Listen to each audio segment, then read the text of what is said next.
Baik, bismillahirrahmanirrahim. Assalamualaikum warahmatullahi wabarakatuh. Alhamdulillah, teman-teman sekalian yang insya Allah selalu senantiasa dirahmati Allah Subhanahu wa Ta'ala.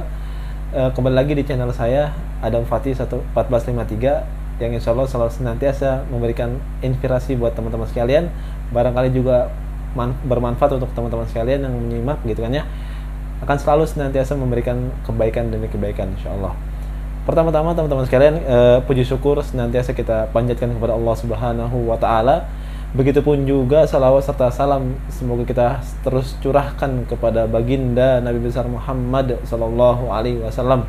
Bagi kita nggak ada yang lebih mulia lagi manusia kecuali beliau, gitu kan ya. Dan bagi kita juga nggak ada lagi rasa yang paling kita utamakan kecuali adalah rasa syukur kita kepada Allah Subhanahu wa Ta'ala. Atas karena rahmat Allah, kita bisa bersama-sama masih menikmati hirupan udara yang telah Allah berikan kepada kita, gitu kan ya. Dan masih kita juga masih bisa menikmati dari kemudian iman yang kita miliki saat ini, gitu kan ya. Mudah-mudahan iman kita selalu senantiasa dijaga oleh Allah Subhanahu wa Ta'ala. Begitupun juga mengikuti contoh daripada Rasulullah Sallallahu Alaihi Wasallam. Baik, alhamdulillah teman-teman sekalian, pada kesempatan hari ini saya akan coba sedikit bahas tentang yang lagi masif, gitu kan ya. Banyak sekali di media sosial tentang pemurtadan, gitu kan ya. Banyak sekali saya lihat ya, dari kemudian orang-orang yang murtad, kemudian juga ada orang-orang yang awalnya dia mualaf, kemudian juga murtad lagi, dan seterusnya. Banyak sekali kita lihat kejadian demi kejadian pemurtadan, gitu kan ya. Kemudian nggak cuma sampai situ, bahkan di kalangan internal dalam tanda kutip kaum muslimin juga mungkin juga berkontroversi, ya kan ya. Misalnya ada pertanyaan gini, ada juga kaum muslimin sebagian bilang begini, ya udahlah nggak apa-apa dia murtad, kan dia ini, gitu kan ya. Bukan juga, itu juga udah kebaikan dia, gitu kan ya. Allah itu sudah menetapkan dia murtad, gitu kan ya. Ini pertanyaan-pertanyaan seperti ini banyak yang melahirkan sebuah kontroversi, gitu kan ya. Kemudian juga ada juga kaum muslimin sebagian ini, yang nggak semuanya mungkin, yang belum paham tentang Islam, dia bilang begini, ya nggak apa-apa lah, kok jadi lu yang ribet, gitu kan ya. Dia yang murtad kok lu yang ribet, gitu. Nah, ya banyak sekali ya teman-teman sekalian perkataan demi perkataan yang mungkin membuat kita tuh agak sedikit bingung, gitu kan ya. Dan begini teman-teman sekalian, pada kesempatan hari ini saya nggak akan bahas tentang siapa tokoh pemurtadannya, gitu kan ya.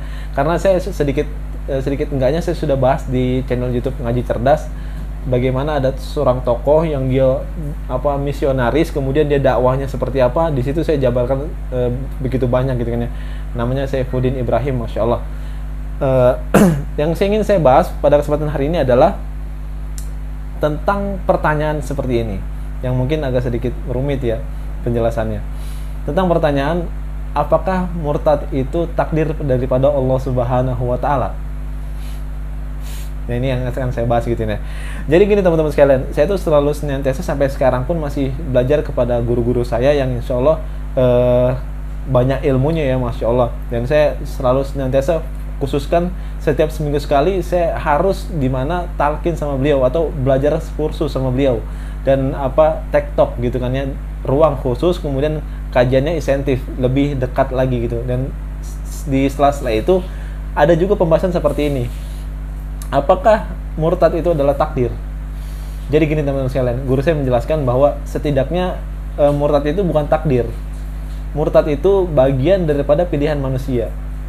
Jadi yang disebut takdir itu adalah ketika Allah turunkan seperti ini, maka kita nggak ada andil di sana. Contoh misalnya, Allah ciptakan kita lahir di Indonesia, Allah ciptakan kita lahir dengan suku Jawa, Allah ciptakan kita dengan fisik yang sedemikian, gitu kan ya, yang nggak terlalu ganteng, nggak terlalu jelek, tapi laku, masya Allah, yaitu guyon aja ya. Kemudian juga Allah ciptakan kita sipit dan seterusnya, gitu kan ya. Nah, itu sebuah takdir yang dimana kita nggak akan kena hisab di sana, begitu. Jadi, dan yang dibilang pilihan adalah setiap manusia itu punya namanya area yang menguasai area yang dia kuasai, gitu kan ya. Manusia artinya bisa menguasai area itu. Contoh misalnya, manusia itu dikasih pilihan oleh Allah Subhanahu wa Ta'ala, mau iman atau mau kafir, itu ada, gitu kan ya. Mau baik atau mau buruk, mau maksiat atau mau pahala.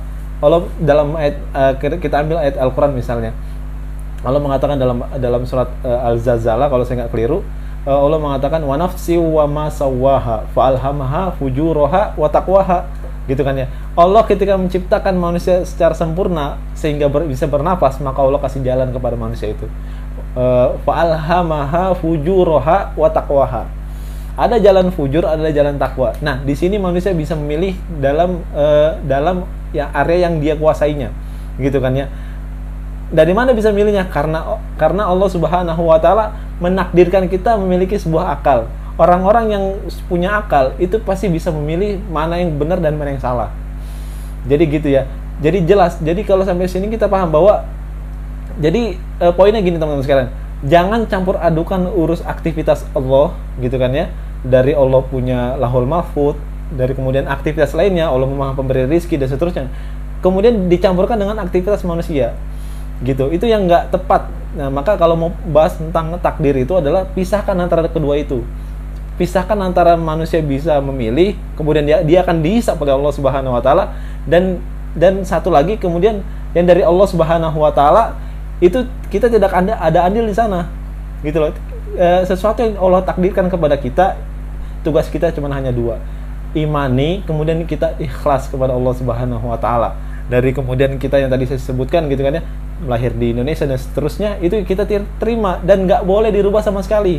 Misal Allah kasih kita hidungnya pesek, gitu kan, tiba-tiba pas kita hidup di dunia ini kemudian dirubah hidungnya jadi letter L, gitu. Ya itu nggak boleh, gitu kan ya. Karena kenapa? Yang nggak mensyukuri nikmat seperti itu. Nah, kemudian kalau dikatakan murtad itu adalah takdir, ini keliru, gitu kan. Keliru gimana? Ya kelirunya karena dia mempunyai akal, dan akal itu difungsikan harusnya untuk berpikir. Berpikir tentang apa? Berpikir tentang bahwa dia itu memiliki sesuatu zat yang maha kuasa, gitu loh. Dan zat yang maha kuasa ini nggak mungkin nggak punya rules, gitu kan ya. Nggak mungkin memberikan sesuatu yang non fakta atau sesuatu yang bohong, kan gitu ya. Memiliki sebuah jalan hidup yang sangat benar. Allah mengatakan kan, Al-Quran itu diturunkan kepada manusia itu untuk menjadi dua, hudan wal furqan, gitu kan ya, menjadi petunjuk dan pembenar ataupun yang salah, gitu loh. Nah, jadi ketika akal itu digunakan semaksimal mungkin, maka nggak akan pernah lagi terjadi sedemikian rupa. Nah, jadi jelas, jadi murtad itu bukan sebuah takdir, melainkan itu adalah pilihan dia sendiri, gitu kan ya. Dan itu pun atas kesadaran dia sendiri, dan dia akan terima akibatnya, karena ketika dia pilih sesuatu maka dia akan dihisab oleh Allah Subhanahu wa taala. Itu pembahasannya. Terus kemudian faktor-faktor yang membuat dia murtad itu seperti apa? Coba kira-kira teman-teman sekalian.